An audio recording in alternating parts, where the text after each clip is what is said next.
Film ini dimulai dengan seorang pria tua berjalan di antara ribuan salib putih di pemakaman militer Amerika di Normandia. Namun wajahnya terlihat berat, seolah memikul kenangan yang sangat besar. Pria tua itu berhenti di sebuah makam. Kamera kemudian membawa penonton kembali ke masa lalu, tepat pada salah satu hari paling brutal dalam sejarah perang, 6 Juni 1944. Saat operasi pendaratan sekutu di Normandia yang dikenal sebagai D-Day. Ratusan kapal pendarat membawa tentara Amerika menuju pantai Omaha. Begitu pintu kapal terbuka, hujan peluru langsung menyambut mereka. Banyak tentara gugur bahkan sebelum sempat turun ke air. Peluru mesin Jerman menembus tubuh para prajurit, granat meledak di sekitar mereka, dan air laut berubah merah oleh darah.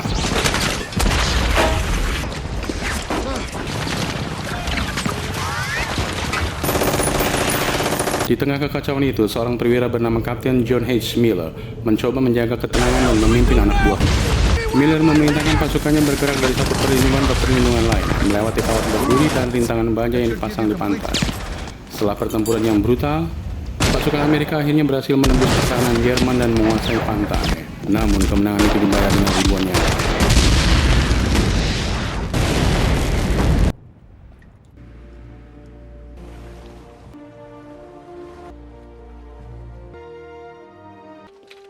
Beberapa waktu kemudian, markas militer Amerika menerima kabar tragis. 3 bersaudara dari keluarga Ryan dilaporkan tewas di medan perang pada hari yang hampir bersamaan. Keluarga ini memiliki 4 anak laki-laki yang semuanya bertugas sebagai tentara. Militer menyadari bahwa masih ada satu anak yang tersisa, Private James Francis Ryan. Tak ingin seorang ibu kehilangan seluruh anaknya, militer memutuskan melakukan sesuatu yang luar biasa. Sebuah tim kecil akan dikirim ke wilayah musuh untuk menemukan Ryan dan membawanya pulang.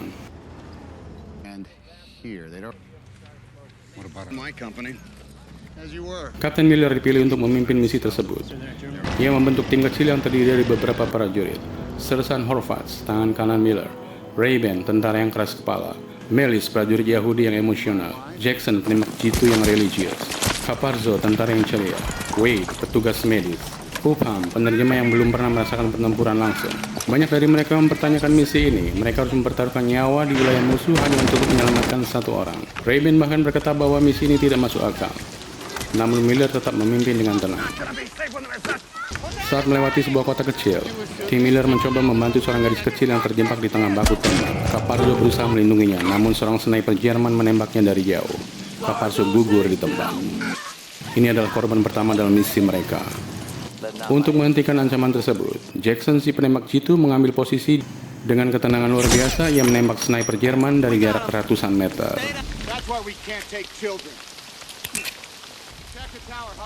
James Francis Ryan question mark Iowa. Yeah, of course I know him. Rommel. The babysitter bridge. Thank you. You're welcome. Patches are 80 seconds, so you're... Dalam perjalanan, tim Miller menyerang posisi kecil Jerman. Pertempuran itu berakhir dengan kematian Wade, petugas medis tim. Kehilangan Wade membuat semua orang marah. Mereka menangkap seorang tentara Jerman yang menyerah. Beberapa anggota tim ingin mengeksekusinya. Namun, Upham yang fasih berbahasa Jerman memohon agar ia dilepaskan. Akhirnya Miller memutuskan membiarkan tentara itu pergi. Keputusan ini nanti akan memiliki konsekuensi tragis.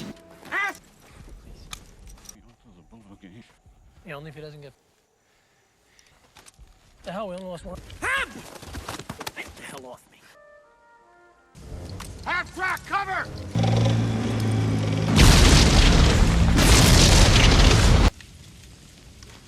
Captain Miller. Setelah perjalanan panjang, tim Miller akhirnya menemukan Ryan di sebuah desa bernama Rommel. Ryan sedang menjaga sebuah jembatan strategis bersama sekelompok kecil tentara Amerika. Ketika Miller menjelaskan bahwa 3 saudaranya telah meninggal dan ia diperintahkan pulang, Ryan terkejut. Namun Ryan menolak meninggalkan posnya. Ia merasa tidak pantas pulang sementara teman-temannya tetap bertempur. Miller menghadapi dilema besar. Akhirnya Miller memutuskan membantu mempertahankan jembatan tersebut. Tim kecil mereka kini harus menghadapi kemungkinan serangan besar dari tentara Jerman. Para prajurit memasang jebakan dan bahan peledak di sekitar jembatan. Semua orang tahu bahwa mereka kemungkinan besar akan kalah jumlah. Tak lama kemudian, konvoi tank dan pasukan infanteri Jerman muncul di kejauhan. Pertempuran besar pun dimulai. Granat meledak, peluru berterbangan dan rumah-rumah runtuh.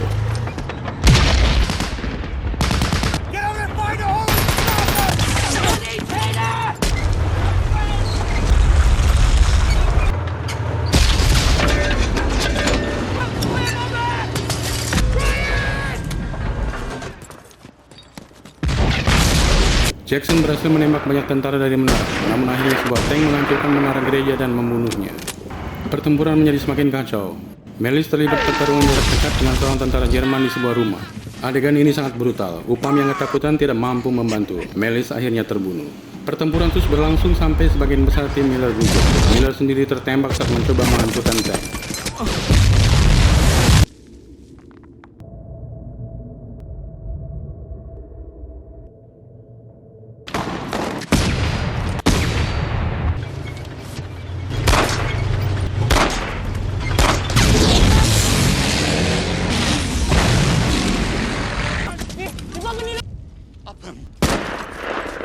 Verschwindet!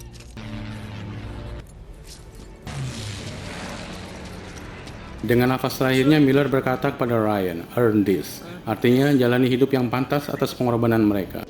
Tak lama setelah itu, pesawat tempur Amerika datang dan menghancurkan tank Jerman yang tersisa. Pertempuran akhirnya dimenangkan. Ryan selamat, namun hampir seluruh tim Miller telah gugur. Film kembali ke adegan pemakaman di Normandia. Pria tua yang terlihat di awal ternyata adalah Ryan yang telah menua. Ia berdiri di depan makam Kapten Miller. Dengan mata berkaca-kaca, ia berkata bahwa ia telah mencoba menjalani hidup sebaik mungkin. Ia kemudian bertanya kepada istrinya, "Apakah aku orang yang baik?" Istrinya mengangguk. Ryan lalu memberi hormat kepada makam Miller. Film ini bukan hanya tentang perang, ini tentang pengorbanan, persaudaraan, dan nilai sebuah kehidupan. Miller dan timnya mempertaruhkan segalanya agar satu orang bisa hidup. Dan Ryan harus menjalani hidupnya dengan membawa beban pengorbanan tersebut.